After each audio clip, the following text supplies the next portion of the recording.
Bollywood actor Nawazuddin Siddique turns a year younger as he celebrates his 48th birthday today. While Nawaz broke the shackles of nepotism in a closed Bollywood industry and managed to come out on top, there has been a definite stagnation in the kind of roles he has picked in the recent times. The roster of movies he has done in the last few years does not exactly warrant the tag of versatility either that casuals often tend to tag him with. While Nawaz's struggle is admirable, in fact inspirational, we need to separate the actor and his struggle and judge him solely based on his acting capabilities. One of the biggest problems with Nawazuddin has to be getting stuck in a loop. It is that dangerous, forever repeating loop that has hampered Nawaz's development as an actor. He found early success in the industry playing a certain type of antagonist who is maniacal and dangerous. The audience lapped it up and cheered it vociferously, but instead of leveling up, Nawaz made that single act his entire on-screen persona ever since. Hi and welcome to TFI English, the national socio-political analysis arm of the TFI Media Group.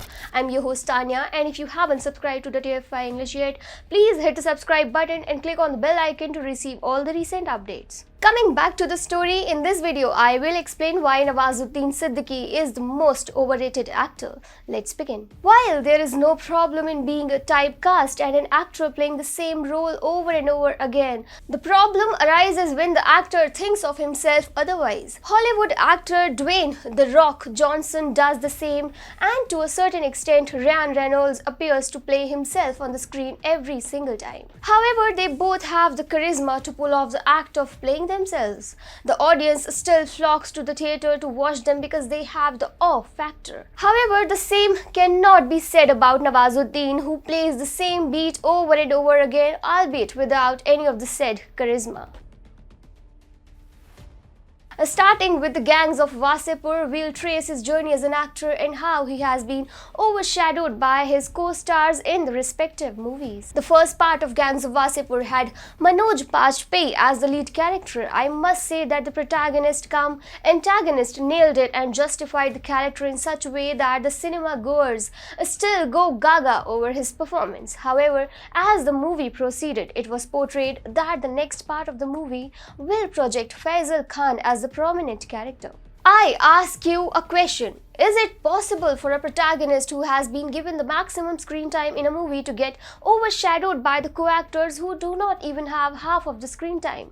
Well, no. But Nawaz's case is slightly different. Pankaj Tripathi, who played the role of a bloodthirsty, ruthless Suresh Qureshi, very conveniently outshined every actor in the film, leave alone Nawaz. Unfortunately, Nawaz couldn't even perform next to Pankaj Tripathi. The other actor who gave an excellent performance is Richa Chadha. Even though she is a liberal, but that doesn't make her any less than how an actor should be. A terrific performer who only in a monologue proved that she will not let others shine in the movie. Wait, what? If there were any good performances in the movie, they were of the character named Perpendicular and Definite. Definite was the real antagonist as he kills Faisal Khan in the end. So, in a movie that was supposed to be all about Faisal Khan, other characters such as Nagma, Suresh Qureshi, Definite and Perpendicular captured the limelight. Moving next, we have Raman Raghav 2.0 in the queue. Produced by Anurag Kashyap, Vikramaditya Motwani, Vikas Behel and Madhu Mantena, the film stars Nawazuddin Siddique, Vicky Kaushal and debutante Shobhita Dhulipala. While everyone expected a brilliant performance by Nawaz, it was Vicky Kaushal who stole the show. Nawaz, with his nauseating South Indian accent, couldn't do justice and was overshadowed by Vicky Kaushal in the movie. After Raman Raghav 2.0, another movie that people were waiting for was Bad Lover. Ironically, it was Varun Dhawan who did the honors. Who would have imagined that the actor who wrote a new definition of acting with his performance in the movie Kahani could be outshined by newcomer and below average actor Varun Dhawan? And it appears that Nawazuddin understands that his time in the industry is ticking.